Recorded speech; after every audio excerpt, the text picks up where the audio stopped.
This is what high blood pressure sounds like. You might not feel its symptoms, but the results from a heart attack or stroke are far from invisible or silent. 150 over 90, and I had a stroke. If I would have followed a treatment plan, I would not be in this situation. 180 over 110, and I had a stroke. And I'm 33, so I never see this coming. If you've come off your treatment plan, get back on it. Or talk with your doctor to create an exercise, diet, and medication plan that works for you. Go to loweryourhbp.org. Head to toe, everything's changed. Head to toe. Brought to you by the American Heart Association, American Medical Association, and the Ad Council.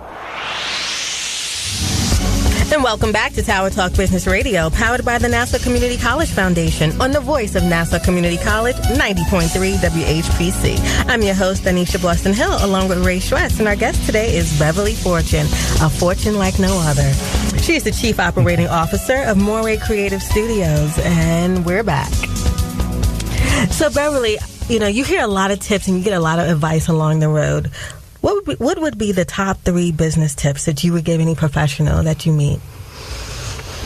Have an open mind, be positive, and you never know who you're going to meet. So I am a big believer in not burning bridges. Yeah, I think that's a... Yeah. We don't want any bridges to catch a fire. No. I think you really whittled it down to, it's funny because all the business that I do and the successful people that I know, it's always about who they know, who they've helped. It's never necessarily about what they do in particular. It's just about, well, I want to work with Beverly because she's awesome and because she did this for me, or, and that's what really gains loyalty. And I think a lot of people forget that. Yeah, and you also, you don't know what somebody's going through, so, maybe somebody's having a bad time, or, they snubbed you in some way or whatever. You got to let it go. And, hopefully that it wasn't a personal thing, it was just what was happening at the time. But I'm very careful not to burn my bridges. And have you always been that way, or is that something you kind of learned and evolved into? Oh, I learned, yeah. Okay. Yeah. I can't think of what I did specifically, but I'm sure there was something in there that I was like, ooh, I shouldn't have done that. It happens to us all. Yeah, of course. It's definitely a process. But, but you learn from your mistakes and you go and you move on. Yeah. And how do you think things have evolved for women in business? I think women are more supportive of each other now. When they first, everybody started, working full time, it was more competitive and there's more camaraderie between women. Years ago, women used to think that you had to do business like a man in order to be successful, and you did. Right. But I don't think so much now. I think that women have evolved into doing business their own way, and I don't think that they have to be so competitive or concerned about a man now. And even, men have stepped into the women's role as well, the traditional women's role, I should say. So, now people work from home. There's just a different dynamic in the office. There's not a lot of walls in the office anymore, at least not where I am. So, there's more collaboration, and it's not so much that there's the big boss man, it's let's work as a team. Yeah. Let's work as a team. And I think that we're all more accessible to one another with technology and everything else. Like you said, there's no walls now. It's low cubes. People are very collaborative. I think we recognize that we all work better if we collaborate together. Yeah, unfortunately, you do find some people that just don't get it. But you work around it. You're not going to change them, so you just work around it. Do you think women are breaking that glass ceiling? We went through the whole Hillary Clinton and her trying to break the glass ceiling, but in corporate America and media, do you think we're making strides? Yes, I do. I think in a lot of industries there's going to be some that we don't. But pick your battles, and you know what? Coming up, there's going to be some women where there is no roles for them. They're just going to go for it. And but business has changed a lot since I've been in it anyway. It's same here. Yeah. Same here. Now, One thing I want to talk with you about is you're very involved in a lot of organizations and nonprofits, and I myself am involved in the Imagine Awards with Ken Serini, and it's a wonderful organization. It's a wonderful initiative, but what it really brought to mind for me is that there's so many nonprofits out there doing so much good work, and it's so hard to choose one or two or three even to focus your time and energy on. How do you go through that process of choosing who you're working with? Well, when I was doing the column, I would do some research about who I was going to interview first, and I would look at GuideStar, and I would look at salaries and things like that. And believe me, everybody needs to make money, but sometimes there's excessive expenses and things like that. And then I would say, you know what, I'd rather go for the grassroots. I know Hillary Needle, who's also one of the founders of the Imagine Awards, and it's a great idea.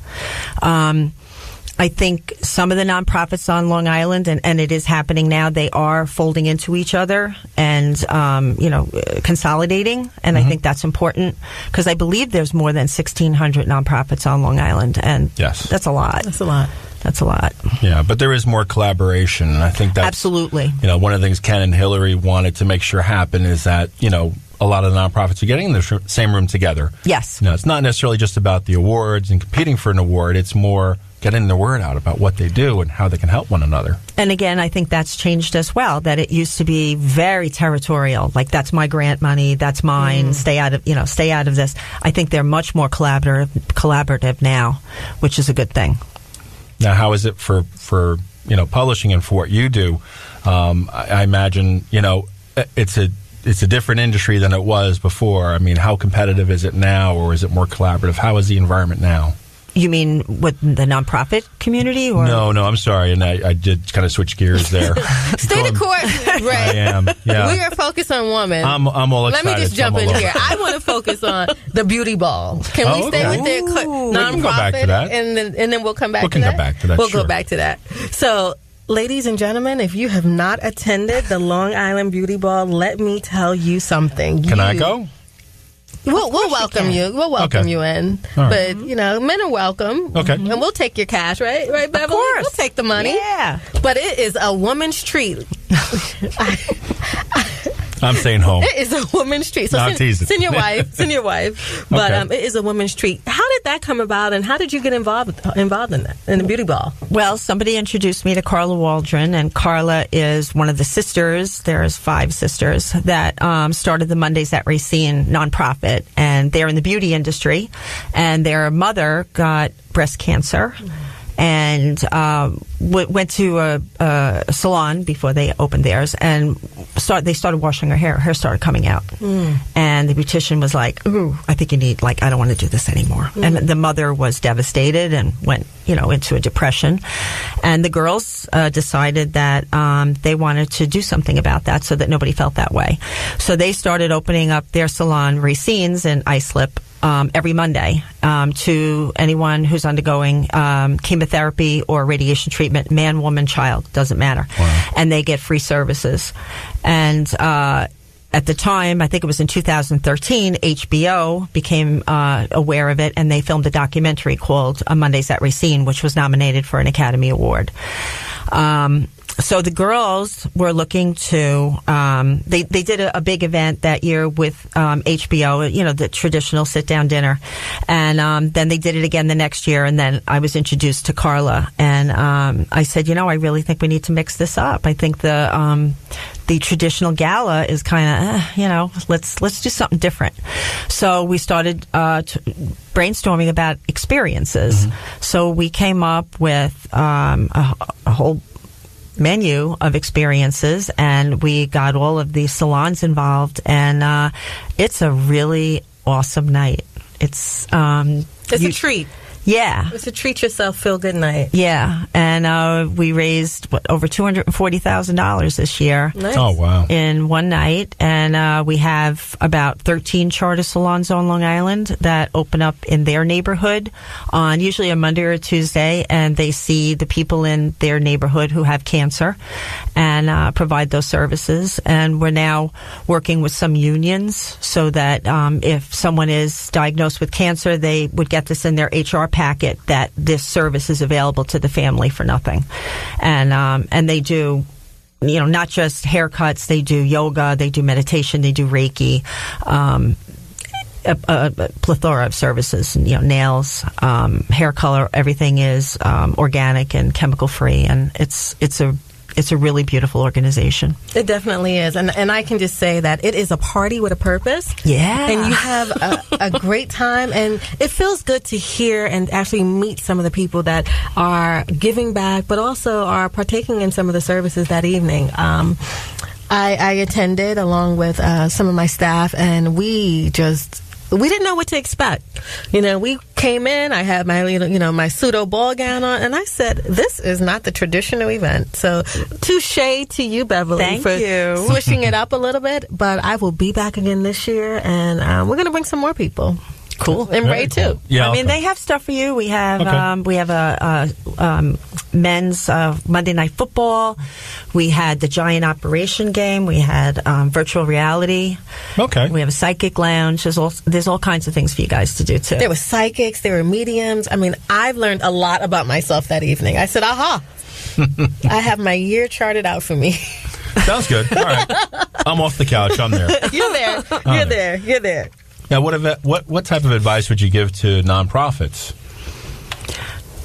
To look outside the gala. I really think that there are other events out there that can be created. Not just the golf thing, not just the gala. Right. The golf is hard now because, to be able to take off like they're every Monday, you can't take off every Monday anymore. It used to be the norm. That's where you did business, but it's not as much as golf outing people. Don't tell my bosses that.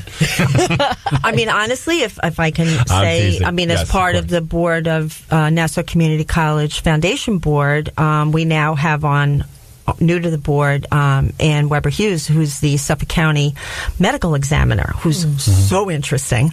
But I want to do a CSI event with her. We have the whole police academy thing here, and to have people come in and try to solve a crime with the students, and to have like the police involved. I think it would be fun. Yeah, I'm in on that one too. Yeah, I did it. I went in and did it in Florida. They have a CSI place in Florida, like if it rains and you can't go to Disney, you go there. I had a ball. Oh, that's awesome. Count us in again. We'll go. If you had to leave our listeners with one thing, one piece of advice, or what would you leave them with?